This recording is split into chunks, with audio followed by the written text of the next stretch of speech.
Madame, Monsieur, bonsoir et bienvenue dans Tour d'Horizon, la rétrospective de la semaine où l'on revient ensemble sur les événements qui ont marqué l'actualité dans le monde et en Algérie. Et toujours avec Bédis Renissa, expert en relations internationales. Bonsoir Bédis et ravi de te retrouver cette semaine encore. Bonsoir, de même, ravi de te retrouver, mais surtout aussi de faire un décryptage de l'actualité du monde, mais aussi l'actualité nationale. Les nouvelles dans l'actualité nationale n'étaient pas très joyeuses cette semaine. Plus de 50 incendies de forêt ont été recensés en seulement 24 heures dans plusieurs wilayas du pays, 10 et particulièrement à Tipaza. La mobilisation de la protection civile et la direction générale des forêts a permis justement de contenir la situation. Fort heureusement, aucune perte humaine. Des dégâts, on ne les connaît pas encore. Une commission a été mise en place pour justement définir les causes et évaluer justement les dégâts de ces incendies. Toutefois, ces chiffres illustrent, Bédis Renissa, une problématique récurrente liée à la prévention, à la gestion des ressources forestières et à l'origine humaine de la majorité des départs de feu. Quelles sont justement les politiques de prévention et de surveillance supplémentaires à mettre en place, Bédis Renissa? Alors, tout d'abord, permettez-moi de rendre hommage, comme vous l'avez dit, aux soldats du feu, à la protection civile, mais aussi à cette force de mobilisation intersectorielle qui a permis aujourd'hui de faire face à cette tragédie qui aurait pu être pire et plus grave et plus dangereuse. Et puis aussi, peut-être avoir une pensée aux victimes, quelques victimes effectivement directes ou indirectes qui ont été déplacées. D'ailleurs, je souligne le caractère proactif des autorités qui ont été rapidement dépêchées pour effectivement apporter leur soutien à la population dans la délégation ministérielle avec le Premier ministre. Donc, pour revenir à votre question, effectivement, c'est un épisode dramatique, effectivement, mais surtout qui nous apprend beaucoup de choses. À savoir aujourd'hui, il y a cette proactivité notamment de nos services de protection civile, de coordination, de coopération intersectorielle, mais aussi notre capacité à faire face à des crises, notamment de la maîtrise des crises. Et aujourd'hui, nous l'avons démontré, parce que vous l'avez dit en à peine quelques 24 heures, les feux ont été éteints, ont été sécurisés, la population a été protégée. Donc vous voyez bien qu'effectivement, nous avons un grand pas si on le compare avec d'autres incendies plus dramatiques et plus tragiques. Il y a une stratégie nationale qui est mise en place. Il y a une vision. Il y a une vision, effectivement. Nous avons vu à l'œuvre les Canadair, les fameux Canadair, gros porteurs, qui ont permis effectivement d'aider d'une manière significative l'extinction des feux.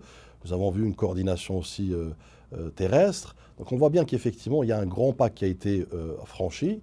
Cependant, vous l'avez aussi à juste titre bien souligné, le facteur humain, parfois même criminel, et là on va laisser effectivement l'enquête suivre son cours, mais surtout aussi avoir des conclusions, et rester quand même vigilant, et c'est ce qui a été fait à ce propos pour faire face à toute éventualité, mais surtout aussi à toute mauvaise surprise, notamment sachant qu'on n'est plus dans la période estivale où il y a beaucoup plus de situations. Justement, Bédis Renissa, on parle du mois de novembre avec 50 départs de feu. Les incendies de forêt, on est plus habitué à en entendre parler pendant la saison estivale, donc l'été où les chaleurs les températures augmentent significativement.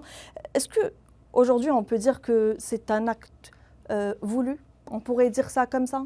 Bon, il y a une commission qui est mise en place pour le définir, on le sait. De prime abord, effectivement, il n'y a pas besoin d'être un expert pour comprendre que la spontanéité, la simultanéité des départs de feu sur plusieurs wilayas qui ne sont pas frontalières et qui ne sont pas limitrophes augure une suspicion d'actes criminels, d'actes volontaires. Cependant, gardons cette réserve en attendant effectivement la conclusion de l'enquête criminelle, mais en même temps, gardons aussi en toile de fond que l'Algérie est visée, l'Algérie subit un enjeu géopolitique et géosécuritaire, je dirais, important, dans lequel nous devons être vigilants. Et c'est pourquoi, encore une fois, nous avons démontré peut-être aussi à travers cette expérience que l'Algérie sait faire face, l'Algérie est résiliente, l'Algérie est résistante, l'Algérie est vigilante. Et Bédis Renissa, la grâce présidentielle accordée à l'écrivain franco-algérien Boualem Sansal a suscité une attention internationale. Tous les médias en parlaient. C'est dire, justement, on a répondu à la demande de l'Allemagne, c'est dire la profondeur des relations historiques et d'amitié qui nous lient avec ce pays, l'Allemagne. Quelles répercussions, justement, cette décision a sur les relations Algérie-France et Algérie-Allemagne? Ce qui m'intéresse le plus, effectivement, c'est les relations bilatérales algéro-allemandes.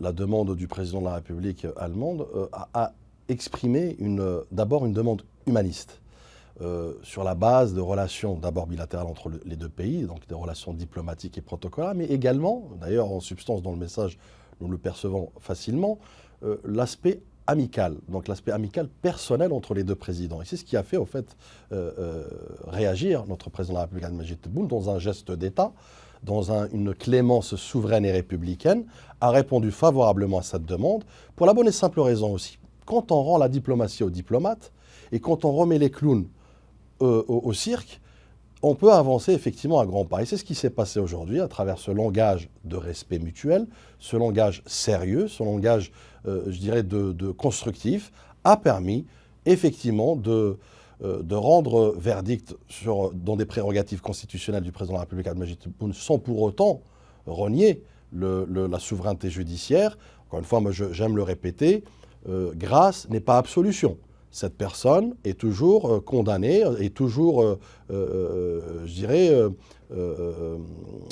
accusée, notamment de charges qui sont tangiblement c'est-à-dire que les faits sont là. Confirmées, effectivement. Très bien. Et cette semaine marque également le 37e anniversaire de la création de l'État de Palestine en Algérie. Un rappel peut-être de l'engagement de l'Algérie qui est constant et historique envers cette cause, la cause palestinienne. Alors déjà, ça nous apprend qu'il y a un ancrage historique. Un ancrage, je dirais, de soutien cohérent. C'est ce qui souligne le caractère diplomatique de l'Algérie, à savoir le soutien indéfectible aux causes justes. La cause palestinienne en fait partie, mais en règle générale, c'est tous les peuples opprimés, oppressés, qui subissent encore, en 2025, les affres du colonialisme.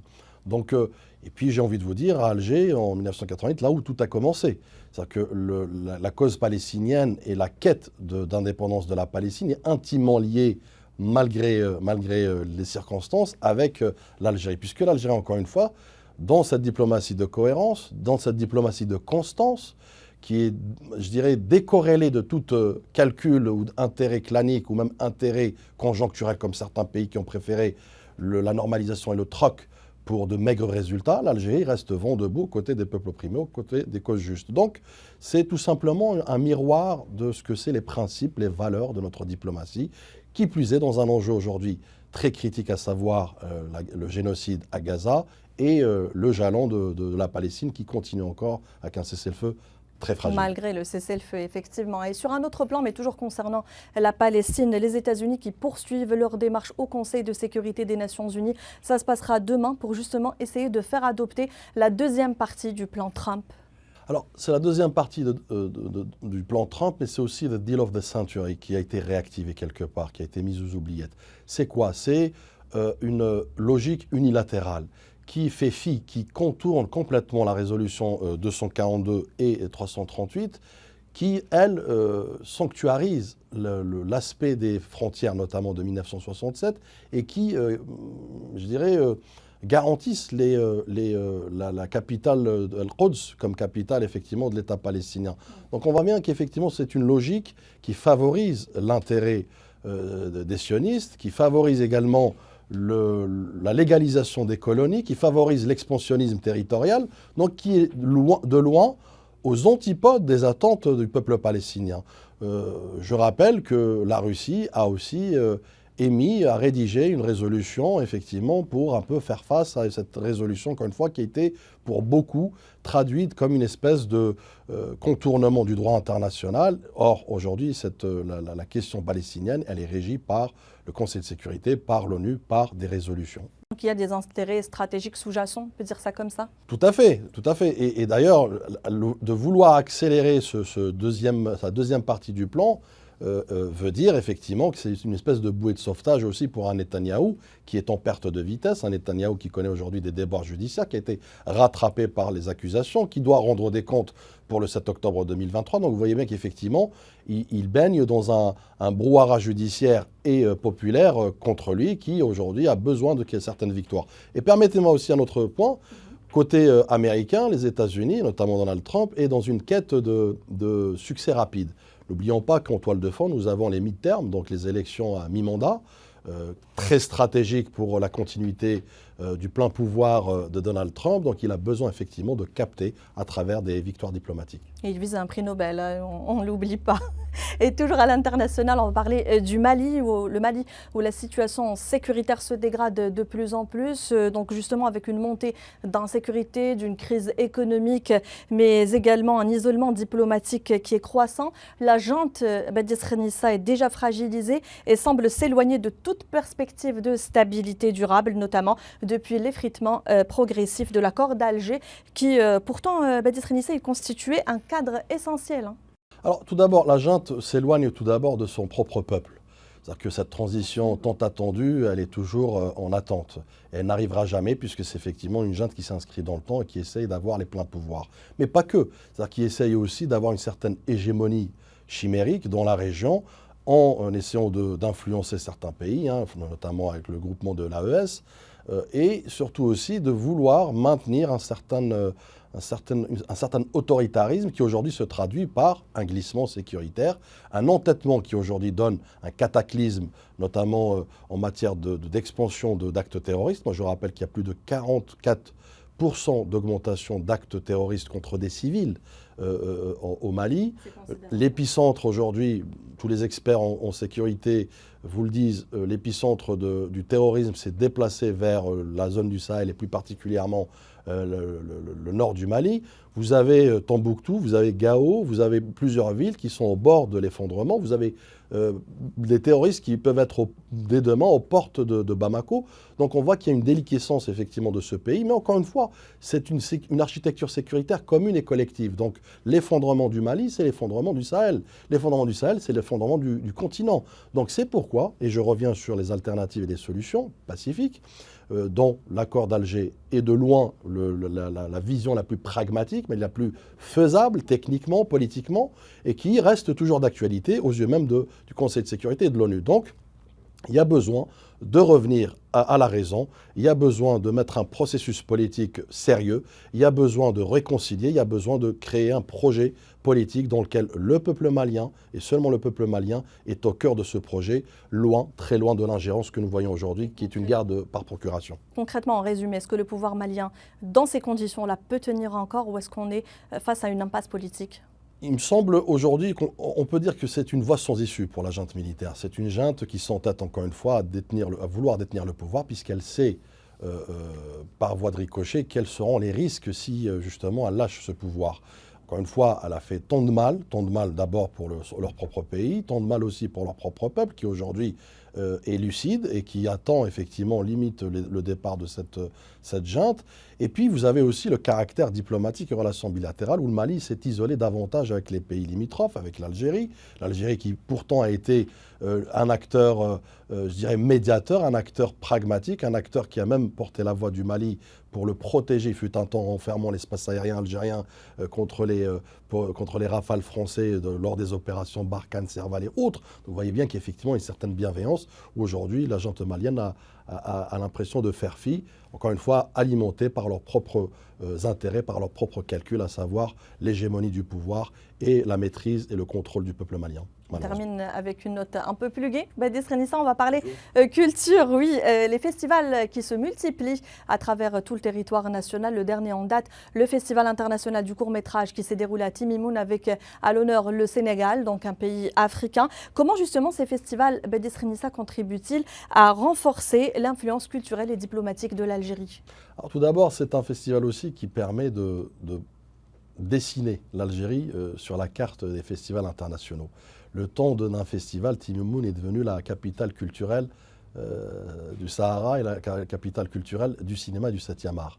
D'une part. D'autre part aussi, c'est le tourisme culturel à travers ce type de festival où, au-delà du 7e art et la production cinématographique, court-métrage en l'occurrence, c'est aussi la destination Algérie, l'attractivité de la destination Algérie, tant pour le tourisme je dirais classique, que le tourisme aussi culturel, à savoir production cinématographique.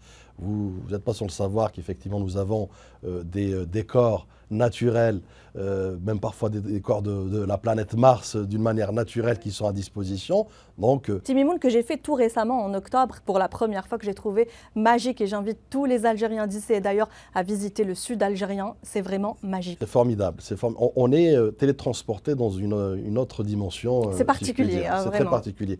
Donc pour revenir au 7e art, effectivement, cela aussi démontre la vision du président de la République, hein, avec les assises du cinéma qui se sont tenues il y a quelques mois, dans lesquelles il y a cette volonté de vouloir donner les moyens, notamment aux ambitions cinématographiques de l'Algérie, pour en faire un pays référence, comme il l'a été au fait par le passé. Rappelez-vous que plusieurs productions internationales se sont faites sur le territoire algérien avec des acteurs algériens. Donc vous voyez bien qu'effectivement c'est juste un retour à la gloire du cinéma algérien, mais surtout aussi en lui donnant les moyens, en le rendant comme une vitrine internationale à travers ce festival, et plusieurs festivals d'ailleurs, vous en conviendrez. Récemment, c'était le cinéma d'Oran, le festival du cinéma d'Oran. Donc on voit bien qu'il y a une dynamique favorable, importante, qui s'inscrit dans le soft power culturel algérien, encore une fois rendu possible par le projet, la vision du président de la République Abdelmadjid Tebboune, à vouloir mettre effectivement le cinéma au cœur aussi du réacteur de la diplomatie culturelle. Merci beaucoup, Badis Renissa. Tu reprends l'avion la semaine prochaine, direction Horizon? Tout à fait, toujours, avec plaisir. On te retrouve la semaine prochaine. Merci à vous, mesdames, messieurs, de nous avoir suivis. On se retrouve la semaine prochaine avec Badis Renissa pour un nouveau tour d'Horizon.